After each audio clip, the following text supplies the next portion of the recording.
ये अपने बेटे के लिए। अब इसमें हमने तो कुछ नहीं किया भाई साहब, सब ऊपर वाले की कृपा है। जी जी, तो क्या क्या कर लेती है आपकी बहू? सब कुछ। जाओ बेटा डिम्पल, शर्मा जी के लिए थोड़ा नाश्ता पानी बना लाओ। डिम्पल नजदीक जाकर श्रीवास्तव मौसी के कान में फुसफुसाती है। मम्मी जी, नाश्ता बनाना तो नहीं आता, सिर्फ पानी ले आओ।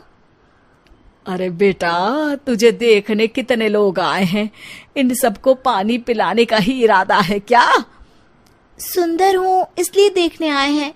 क्या करूँ, मैं इतनी सुंदर हूँ तो आप ही बताओ ना, क्या करूँ मैं? अरे बेटा, कुछ मत कर, खाना बनाना सीख ले बस। श्रीवास्तव मौसी के लिस्ट में सुंदरता सबसे ऊपर आती थी और उन्हें उसी का फल मिला। उनके बेटे अशोक ने एक दिन माँ से शिकायत की। माँ, कैसी बहू ढूंढ कर लाई हो?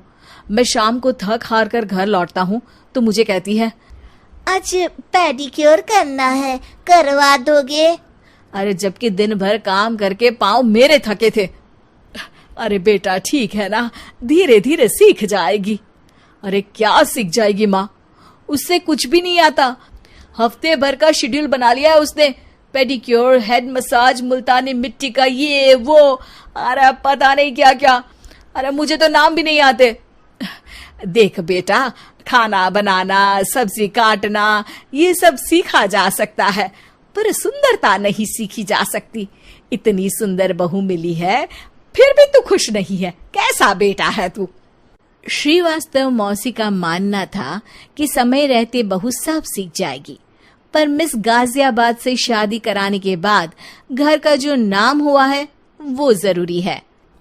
अरे सबकी बहू खाना बना लेती है, हमारे घर में तो काम वाली दीदी भी है, पर हमारे घर में जितनी सुंदर बहू है ना, उतनी किसी के घर में नहीं। ऐसा श्रीवास्तव मौसी सबको कहती रहती। फिर एक दिन वो हो गया जो नहीं होना चाहिए था। डिम्पल को पिंपल हो गया। डिम्पल घर में छुपी बैठी थी, पर ऐसी खबर छिपती कहाँ है। शर्मा जी घर में अपने बेटी की शादी का न्योता देने आए तो उन्होंने पूछ लिया, अरे आज आपकी बहू नहीं दिख रही? हाँ, वो ना थोड़ा काम में बिजी है, आती ही होगी। और इतने में डिम्पल सही में किसी काम से वहां आ जाती है। बस शर्मा जी की नजर पड़ जाती है डिम्पल के पिंपल पर, जो उन्हें चांद पे दाग जैसा लगता है। पूरे शहर में बात फैल जाती है कि डिम्पल को पिंपल हो गया है। ये दिक्कत काफी गंभीर थी और श्रीवास्तव मौसी को पता था कि अगर ऐसा चलता रहा तो उन्होंने जो हासिल किया था सब मिट्टी में मिल जाएगा। उन्होंने फट से डिम्पल को अपने कमरे में बुलाया। अरे बेटा, शर्मा जी के बेटे की शादी 1 हफ्ते में ही है, हमें उससे पहले ही तुझे वापस सुंदर बनाना पड़ेगा। तू बता, तुझे मेकअप के लिए क्या क्या चाहिए? डिम्पल की दी गई लिस्ट का सामान श्रीवास्तव मौसी शाम को ही ले आती है और उसके बाद शुरू होता है डिम्पल का मेकओवर। 1 हफ्ते में सारे क्रीम्स पाउडर टेस्ट हो चुके हैं और डिम्पल और श्रीवास्तव मौसी रेडी हो जाते हैं शर्मा जी के बेटे की शादी के लिए। शादी के दिन डिम्पल बहुत सुंदर लग रही थी। श्रीवास्तव मौसी को उम्मीद थी कि बस अब तो हर जगह वो और डिम्पल ही छाए रहेंगे, चाहे शादी किसी की भी हो। पर जब वो शादी में पहुंचते हैं तो उन्हें बाहर शर्मा जी लोगों का स्वागत करते मिलते हैं। अरे कमला जी, सही समय पर आई हैं, आप ही का इंतजार था। हमने भी हमारे बेटे के लिए मिस अहमदाबाद ढूंढी है। डिम्पल और श्रीवास्तव मौसी दोनों के मुंह खुले के खुले रह जाते हैं शर्मा जी की बहू को देखकर। वो तो डिम्पल से भी ज्यादा सुंदर थी। क्यों, हमने भी अच्छी बहू ढूंढी है ना? हाँ शर्मा जी, बाकी आजकल के जमाने में सुंदरता से क्या होता है भाई? देखो, बूढ़े तो सब होते हैं, मैं तो मानती हूँ कि बस रोटियां गोल बना दे, इससे ज्यादा क्या चाहिए? सुंदरता का क्या है, ढल जाती है, पर गुण वो हमेशा रहते हैं।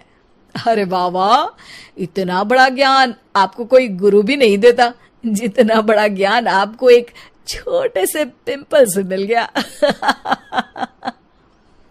अगले दिन जब अशोक डिम्पल से बात कर रहा होता है, कल शादी में मिस अहमदाबाद के बाद सब मिस गाजियाबाद यानी तुमको ही देख रहे थे।